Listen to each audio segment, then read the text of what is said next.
berlebih terhadap hari Sallallahu alaihi Muhammad wa ala alihi wasallam. Alhamdulillah. Hadirin mustami'in yang dirahmati Allah Subhanahu wa taala. Pertama, marilah senantiasa kita panjatkan puja puji syukur kita kehadirat Allah Subhanahu wa taala atas segala karunia, rahmat, taufik, hidayah darinya, sehingga tetap pada subuh hari ini kita dapat melaksanakan rutinitas ketaatan kita. InsyaAllah kita selalu istiqamah kepada Allah Subhanahu wa taala, dimantapkan langkah kaki kita dalam ketaatan kepada Allah Subhanahu wa taala. Insyaallah amal ibadah kita diterima oleh Allah Subhanahu wa taala. Insyaallah atas kebaikan-kebaikan yang kita biasakan ini kita diwafatkan dalam keadaan husnul khatimah. Amin ya rabbal alamin. Salawat beriring salam senantiasa kita hadiahkan kepada junjungan besar kita Nabi Muhammad sallallahu alaihi wasallam serta sahabat dan keluarga beliau hingga hari akhir. Hadirin mustami'in yang dirahmati Allah Subhanahu wa taala. Di sini melanjutkan dalam pembacaan kita dalam kitab Mukasyfatul Qulub karya Hujjatul Islam Al-Imam Al-Ghazali rahimahullah ta'ala bi bidarain amin. Masuk dalam pembahasan yang bisa kita katakan penting dalam agama kita. Di sini beliau membahas babun fi fadhailis shalawat, keutamaan melaksanakan sholat, khususnya sholat 5 waktu yang wajib bagi kita. Jelas sholat merupakan afdhalul ibadatil badan. Ibadah itu terbagi dua, ada ibadah badan, ada ibadah hati. Ibadah badan paling afdal adalah sholat. Tapi kalau dibandingkan dengan ibadah hati, jelas lebih utama ibadah hati, yaitu tentang keimanan kita pada Allah Subhanahu wa taala. Rasulullah sallallahu alaihi wasallam pun mengatakan, "Wa ju'ilat qurratu 'aini fis shalah." Telah dijadikan tempat ketenanganku, penyejuk hatiku, pelipur laraku dalam salat. Rasulullah sallallahu alaihi wasallam sangat sering melaksanakan salat, bahkan kalau salat malamnya beliau itu sampai tawarramat qadamah, sampai bengkak kaki beliau. Sehingga Rasulullah SAW ditanya oleh Sayyidah Aisyah, "Ya Rasulullah, apa kau lakukan ini?" Faqad ghufira laka min dzambik ma taqaddama ma ta'akhkhar. Telah diampuni semua dosamu yang telah lampau yang akan datang. Jadi Rasulullah SAW Nabi yang maksum, tidak mungkin punya dosa. Terus untuk apa sholat ini? Maka apa kata Rasulullah SAW? "Afala akunu 'abdan syakura?" Apakah aku tidak bisa menjadi hamba yang bersyukur?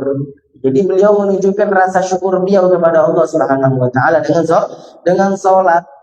Kita selaku umat Nabi Muhammad sallallahu alaihi wasallam, selaku hamba Allah Subhanahu wa taala, kita perlu memperhatikan salat kita. Khususnya yang pertama kali kita perhatikan adalah salat wajib kita, adalah salat fardu 5 waktu. Allah Subhanahu wa taala berfirman, "Innas salata kanat 'alal mu'minina kitaban mawquta." Sesungguhnya salat bagi mukmin merupakan perjanjian yang telah terikat dengan waktu. Jadi salat kita dalam sehari semalam ada 5 waktu. Yang mana kalau kita ketahui bersama juga di saat Rasulullah SAW mendapatkan fardhatus salat, kewajiban salat ini, awalnya Allah Subhanahu wa taala memberikan kewajiban sebanyak 50 waktu salat. Coba kita bayangkan deh, kalau sekarang kita punya kewajiban 50 waktu salat, mungkin tidak acara ngapui lagi gitu. Salat wajib, azan lagi, tidak sempat ngapui. Tapi berkat rahmat Allah Subhanahu wa taala dan berkat kegigihan Rasulullah sallallahu alaihi wasallam, dan juga kita tahu bersama itu berkat juga daripada permintaan ataupun anjuran Nabi Musa alaihissalam di saat Isra Mi'raj tersebut, sehingga Rasulullah sallallahu alaihi wasallam minta keringanan dari Allah Subhanahu wa taala sampai akhirnya menjadi 5 waktu sholat yang kita laksanakan setiap harinya. Bahkan Allah Subhanahu wa taala mengatakan 5 waktu tersebut jikalau dilaksanakan dengan sebaik mungkin sama seperti melaksanakan 50 waktu sholat. Dalam hadis Rasulullah sallallahu alaihi wasallam bersabda, "Khamsu shalawatin katabahunna Allahu 'alal ibad." 5 kewajiban salat yang Allah tetapkan bagi hamba. faman jaa bihinna wa lam yudayyi' minhunna syai'an istighfafan bihaqqihinna kana lahu 'indallahi ahadun ay yudkhilahul jannah. Maka barang siapa yang melaksanakan kesemuanya dan tidak melalaikan daripada salat-salat tersebut dengan perasaan ataupun meremehkan daripada salat tersebut. Jadi jangan sampai dalam hati kita meremehkan salat, dikarenakan salat adalah hal yang paling utama dalam agama kita. Ya. Jadi kalau mereka yang melaksanakan sholat tidak melalaikannya dengan keyakinan atau perasaan meremehkan sholat tersebut, maka kana lahu 'indallahi ahdun ayyudkhilahul jannah. Maka Allah akan menetapkan janji bagi mereka untuk memasukkan mereka ke dalam syurga. Jaminannya syurga dari Allah Subhanahu wa taala. Sebaliknya, wa man lam ya'ti bihinna falaysa lahu 'indallahi ahdun. Maka siapa yang tidak melaksanakan sholat ataupun melalaikan sholat, meninggalkan sebagian sholatnya, maka Allah tidak ada janji bagi dirinya. In syaa 'adzabahu wa in syaa adkhalahul jannah. Kalau kehendak Allah ingin mengadabnya, maka Allah mengadabnya. Kalau Allah ingin menghendaki masukkan dia syurga, maka Allah masukkan syurga. Tetap akhirnya kembali pada rahmat Allah dan kehendak Allah Subhanahu wa ta'ala. Tapi Allah telah memberikan janji yang melaksanakan sholat pasti akan masuk syurga. Wa qala sallallahu alaihi wasallam, dalam hadis lain Rasulullah sallallahu alaihi wasallam bersabda, "Matsalus shalawatil khamsi kamatsali nahri 'adbin ghamara bi babi ahadikum yaqtahimu fihi kulla yaumin khamsa marrat." Permisalan salat 5 waktu itu ibarat kalau ada air sungai yang sangat jernih, yang rasanya sangat tawar, itu mengaliri pintu-pintu rumah kalian, yang mana kalian selalu berendam mandi dari sungai tersebut sebanyak 5 kali dalam sehari. Maka apa kata Rasulullah sallallahu alaihi wasallam, "Fama tarawna dzalika yabqa min darani?" Maka bagaimana pandangan kalian, apakah ini orang ada kotoran di badannya? Mandi 5 hari sekali di air yang super bersih. Maka sahabat berkata, la syai', tidak mungkin, pasti badannya sangat bersih. Qala sallallahu alaihi wasallam, fa inna shalawatil khamsa tudhibul dzunuba kama yudhibul ma'ud daran. Maka sesungguhnya salat 5 waktu itu membersihkan dosa-dosa, menghapuskan dosa-dosa sebagaimana air tersebut membersihkan kotoran. Jadi salat itu sebagai pelebur dosa.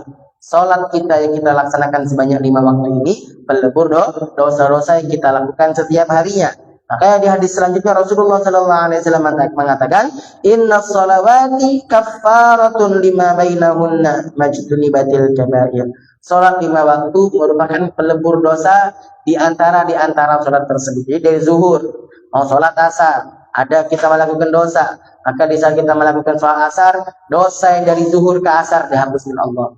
Dari asar ada melakukan dosa sampai maghrib, masuk maghrib kita sholat lagi, dosa antara asar ke maghrib dihapuskan Allah Subhanahu wa ta'ala, dan seterusnya selagi waktu-waktu tersebut terhindar dari dosa-dosa besar. Kalau dosa-dosa besar jelas tidak cukup dengan ibadah menghapuskan dosanya. Kalau dosa besar harus dengan taubat kepada Allah Subhanahu wa ta'ala. Kita kadang sering mendengar antara dosa besar dengan dosa kecil. Apa perbedaan dosa besar dengan dosa kecil? Sebenarnya, sejatinya, yang namanya dosa tetaplah dosa. Yang namanya dosa mendatangkan murka Allah Subhanahu wa ta'ala. Yang namanya dosa melanggar perintah Allah Subhanahu wa ta'ala. Yang namanya dosa melakukan larangan Allah Subhanahu wa ta'ala. Jadi sebenarnya kita tidak perlu membedakan dosa besar dengan dosa kecil, dalam arti itu semua bisa mendatangkan murka Allah Subhanahu wa ta'ala. Tapi ulama menyatakan memang berbeda antara dosa besar dengan dosa kecil dari sisi penghapusan dosanya. Kalau dosa kecil itu bisa dihapuskan dengan amal-amal soleh kita. Dosa kecil bisa dihampunkan dengan istighfar kita pada Allah Subhanahu wa ta'ala. Dosa kecil bisa dihapuskan dengan sholat, dengan sedekah, dengan puasa. Itulah yang kata Rasulullah sallallahu alaihi wasallam, wa atbi'is sayyi'atal hasanata tamhuha. Ikutkanlah perbuatan buruk dengan perbuatan baik, niscaya perbuatan baik akan menghapuskan perbuatan buruk tersebut. Itu cara penghapusan dosa-dosa kecil. Kalau dosa besar harus dengan taubat. Nah, ulama memberikan pembagian antara dosa besar dengan dosa kecil dengan beberapa pendapat. Yang paling umumnya, yang paling masyhurnya, Kalau dosa kecil itu adalah dosa yang tidak ada hukuman berat dari syariat, tidak ada hadnya. Kalau dosa besar ada hadnya, ada hukumannya. Bagaimana contoh perbuatan dosa yang ada hadnya? Contoh perbuatan zina, ada hadnya. Kalau penzina yang belum muhson, itu hukumannya 100 kali cambuk dengan pengasihan 1 tahun. Kalau penzina yang sudah muhson, maka dirajam sampai mati. Walaupun memang dalam penegakan had ini tidak sembarangan.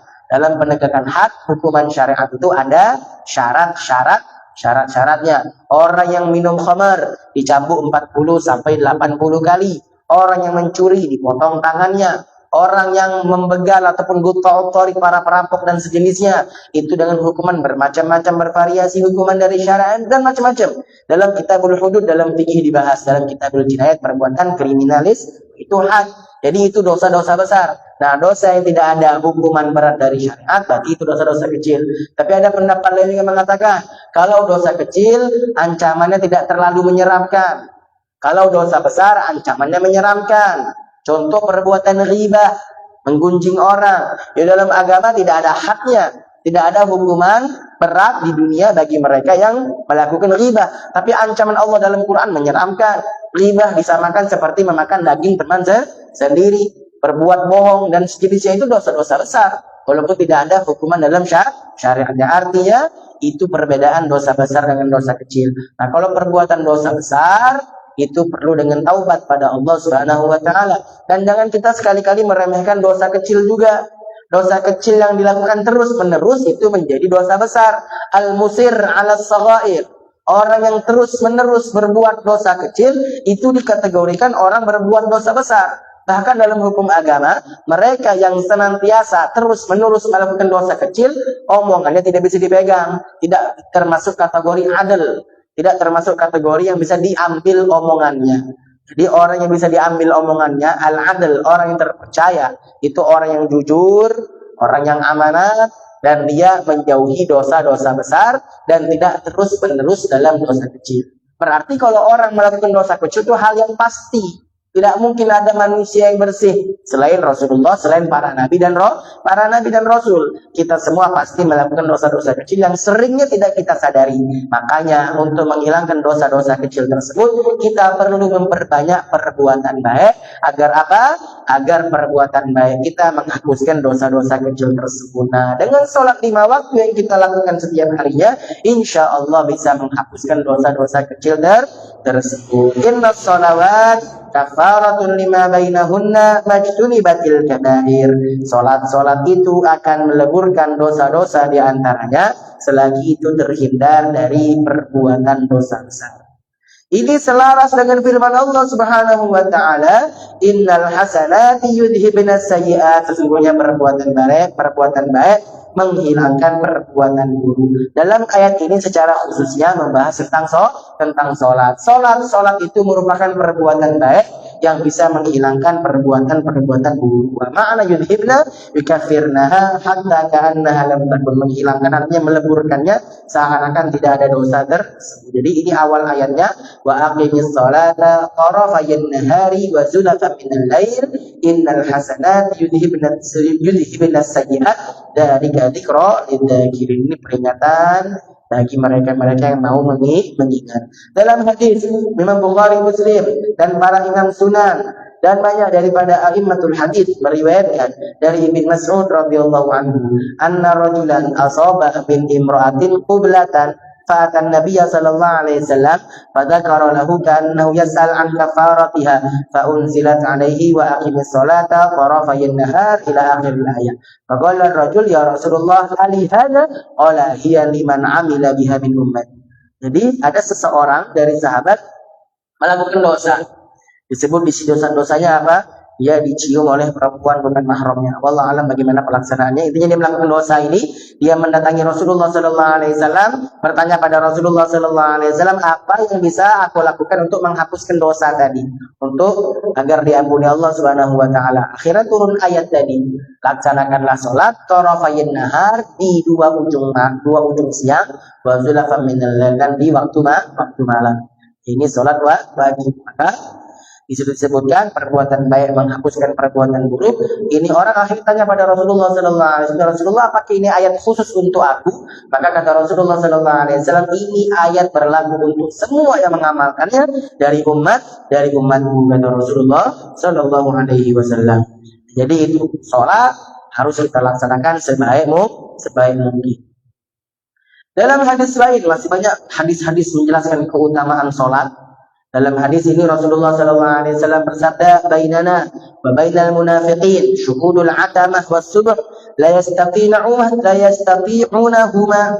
Perbedaan antara kita dan orang-orang munafik yaitu menghadiri sholat isya dan sholat subuh berjamaah. Nah, ini perlu kita tekankan bahwasanya dalam pelaksanaan sholat 5 waktu usahakanlah untuk dilakukan dengan berjamaah, karena inilah perbedaan antara kita dengan orang munafik. Orang munafik itu diantara tandanya apa?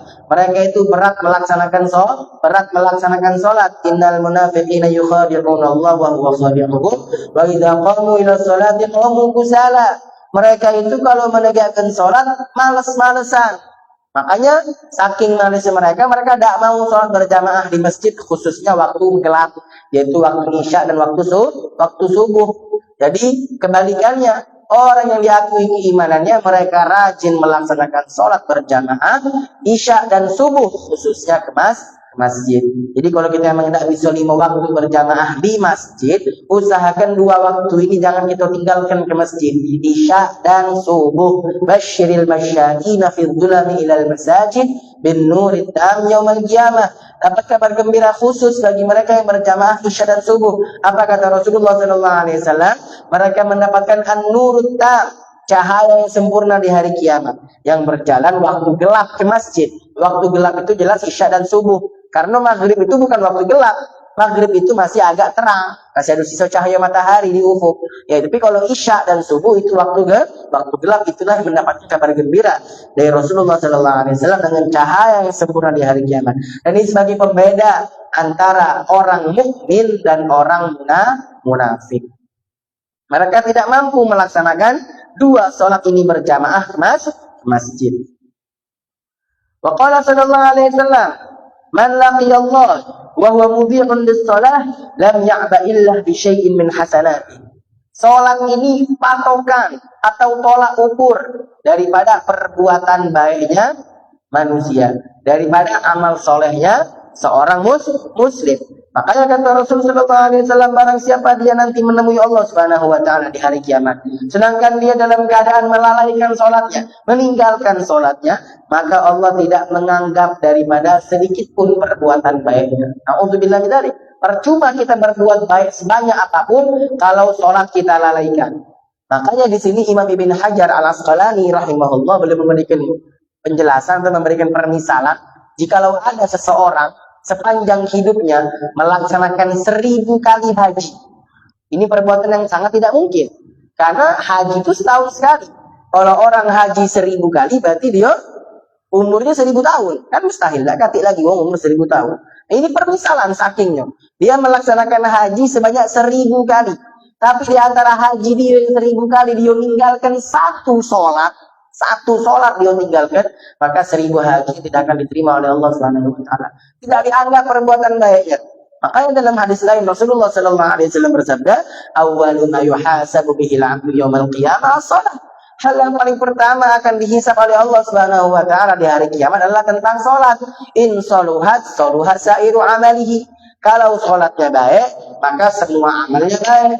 Tapi kebalikannya, wa in fasadat fasada sairu amalihi. Kalau salatnya jelek, maka semua amalnya jelek dan hancur. Jadi perhatikanlah sholat Allah sholat. Jadi sholat ibaduddin, sholat adalah tiang agama. Faman tarakaha faqad hadama ad-din wa man aqamaha faqad aqama ad-din. Yang menegakkan sholat dia telah menegakkan tiang agama, dan yang melalaikan sholat dia telah menghancurkan tiang agama. Dalam hadis lain Rasulullah sallallahu alaihi wasallam bersabda, "Ayyul a'mal afdal?" Qala as-shalah li mawaqitiha. Amal apa yang paling baik dilaksanakan manusia? Kata Rasulullah sallallahu alaihi wasallam, salat tepat waktu. Usahakan salat itu jangan cuma sekedar salat. Terkadang kita ibadah, orang yang melakukan ibadah wajib khususnya itu terbagi 2 macam secara garis besar. Yang pertama, mereka melaksanakan kewajiban hanya sekedar biar lepas dari kewajiban. Biar tidak harus dituntut melaksanakan kewajiban lagi. Sholat belum? Sudah tenang sholat. Artinya apa? Udah harus tegak lagi untuk sholat. Cuma sekedar menjatuhkan kewajiban. Ini masih oke lah. Masih oke karena dia telah melaksanakan kewajiban. Tidak termasuk orang yang melalaikan kewajiban. Tapi dia tidak akan merasakan kenikmatan ibadahnya. Dia tidak akan merasakan intisari dari ibadah yang dia lakukan. Hanya sekedar biar tidak dihukum saja. Ya seperti budak-budak sekolah, misal dia ngapal, yang penting ngapal lah setoran, selesai setoran, nah ingat terserah. Yang penting sudah setoran. Nah itu ibaratnya. Oke, tidak kena hukum. Dia melaksanakan kewajiban, tapi dia tidak mendapat intisari dari apa yang dia lakukan. Nah kita pengen jangan seperti itu. Kita pengen levelan yang lebih tinggi dari itu apa? Kita melaksanakan kewajiban memang karena menikmati kewajiban tersebut. Karena menikmati ibadah tersebut. Kita merasa kalau kita tidak melakukan kewajiban, tidak ada yang kurang dalam diri kita.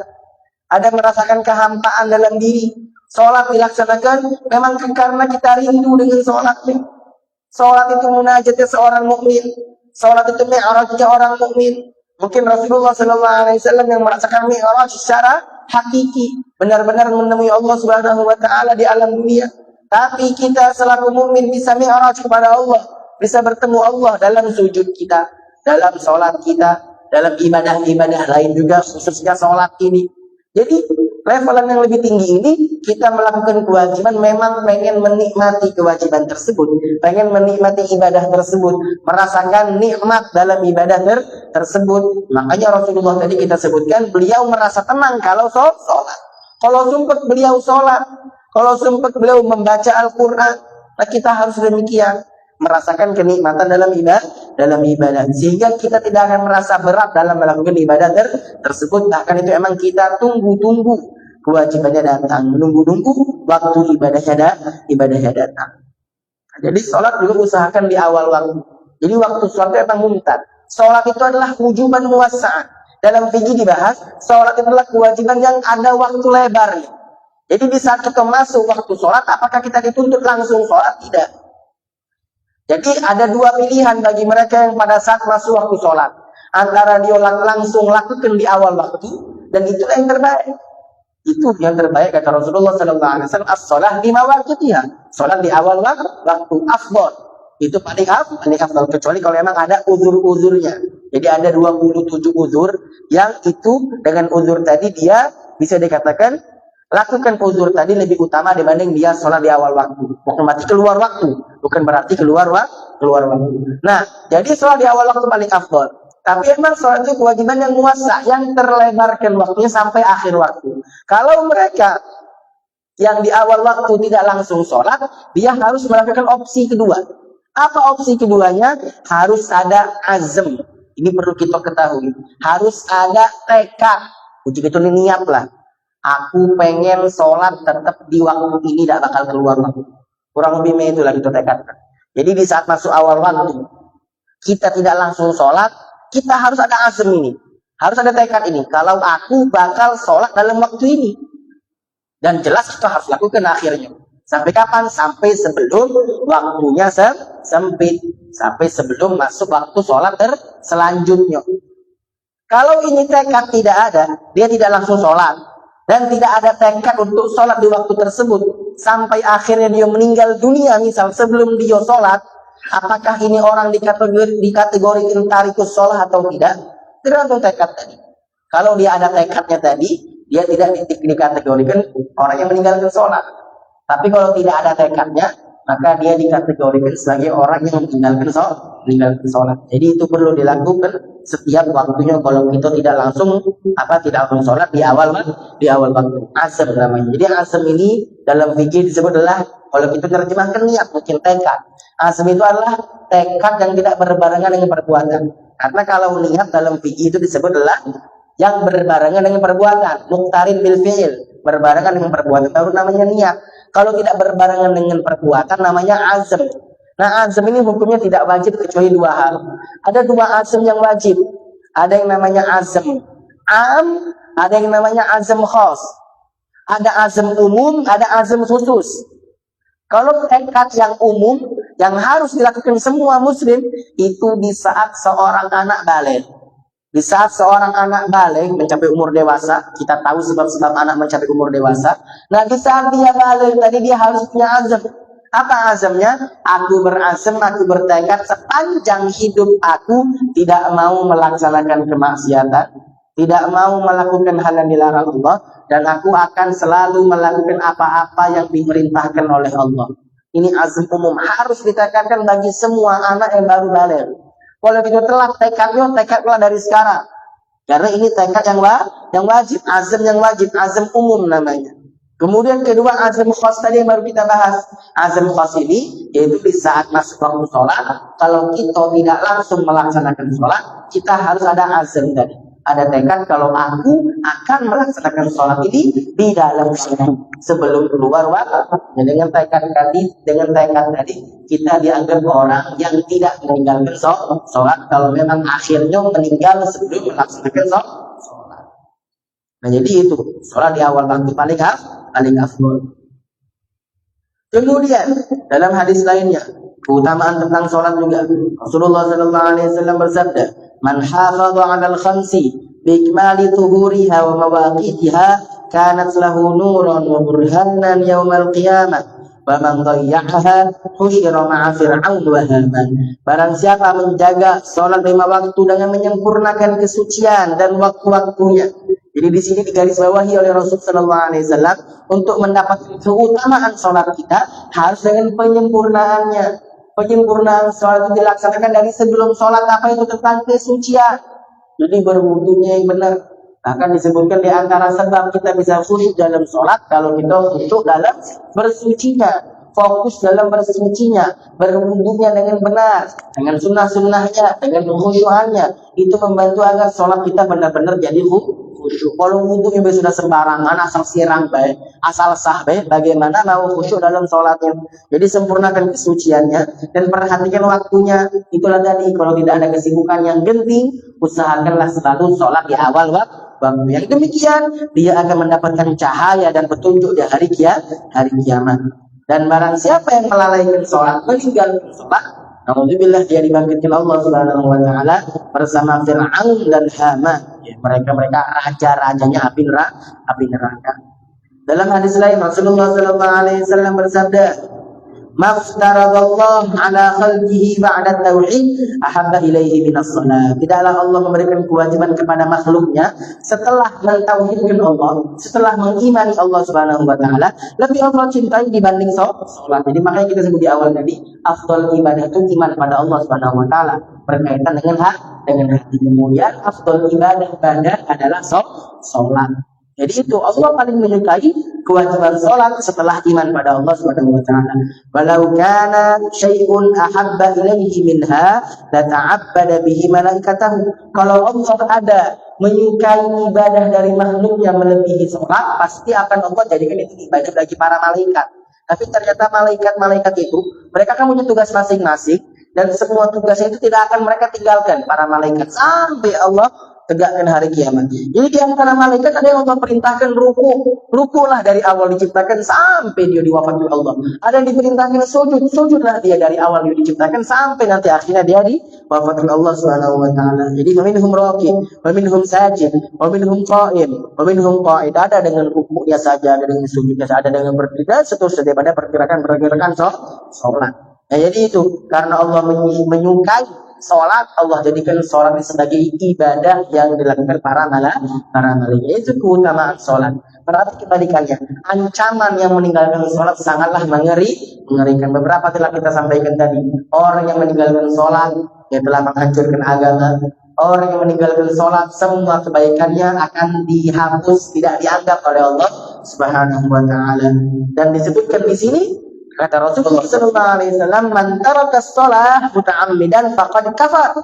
Barang siapa yang meninggalkan sholat secara sengaja, maka dia telah kufur, telah keluar dari agama Islam. Di sini banyak ulama mengartikan kafar. Siapakah benar-benar langsung keluar agama Islam atau tidak?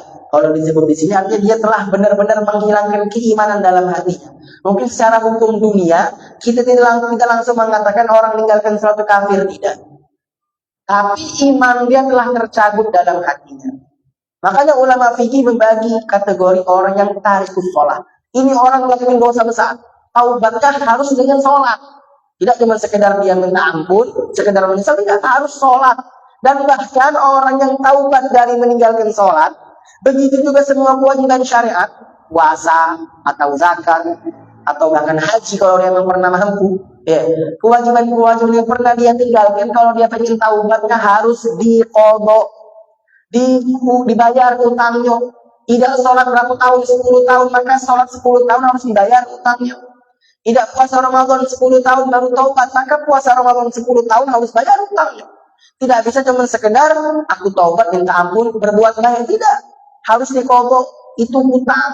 Kalau dia bayar bakal dituntut oleh Allah Subhanahu wa taala. Nah, jadi sholat tadi, orang yang meninggalkan sholat ini dia telah menghilangkan keimanan dalam hati.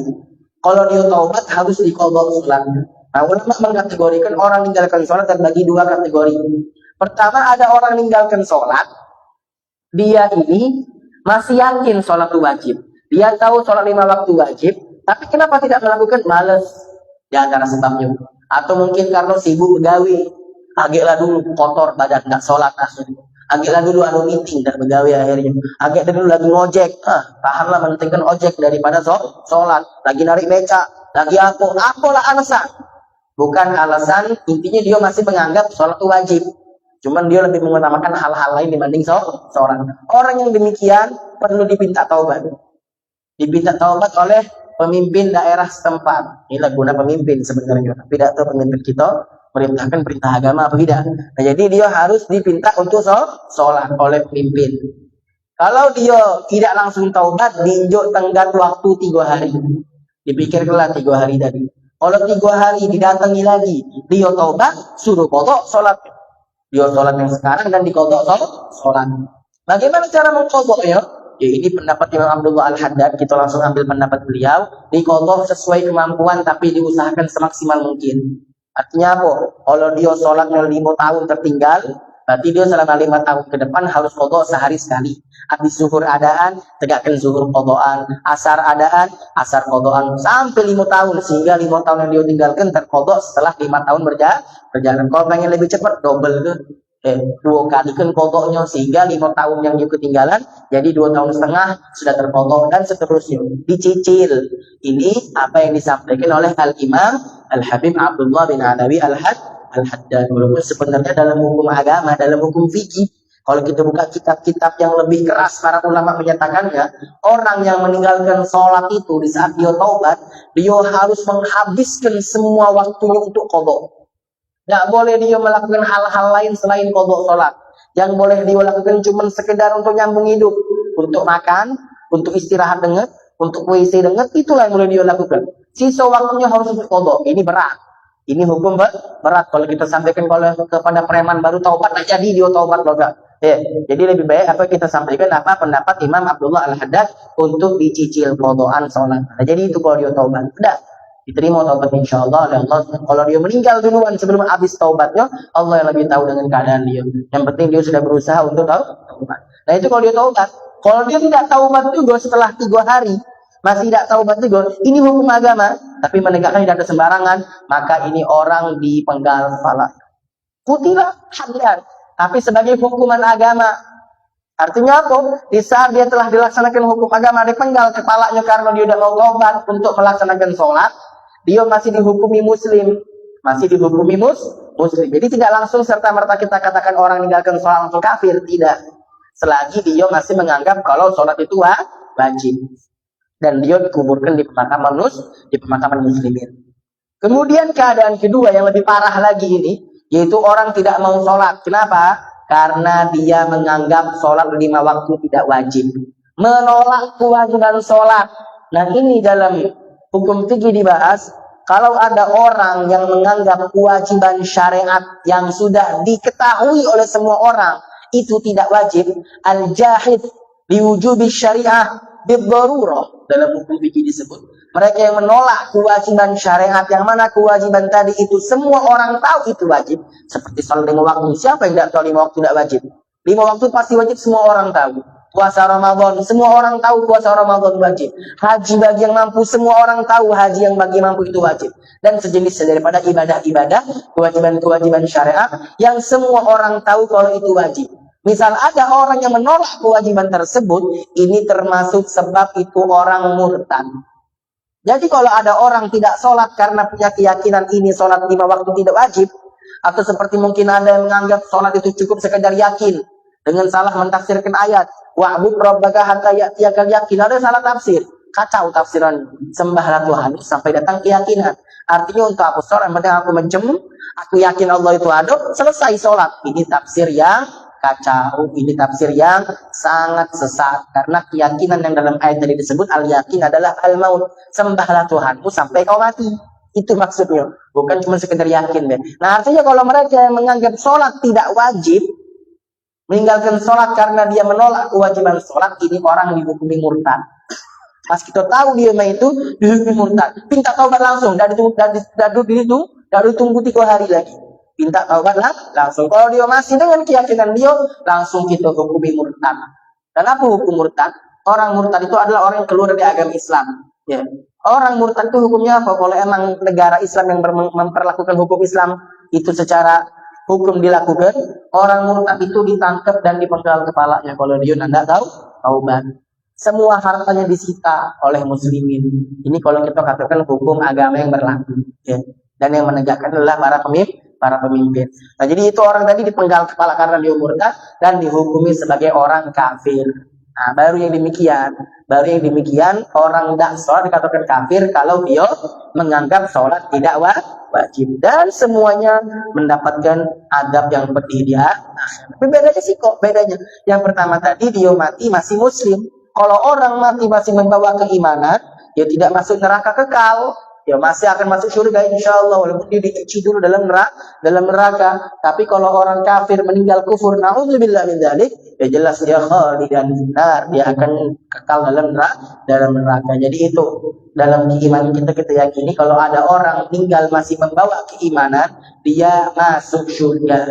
Tapi kalau dia kotor, dicuci dalam neraka. Bagaimana lama pencucian ini tergantung kotornya. Semakin kotor semakin lama, sedikit kotor sedengar. Tapi jangan kita berpikir sedengar di akhir terdengar di dunia. Yaumin fid dunia, yaumin fil akhirah, ka'alfi sanah mimma ta'udun, seperti 1000 tahun dunia gitu. Jadi jangan apalah maksiat dikit, dengar juga lagi dicuci di neraka. Yang penting aku mati dalam keadaan iman.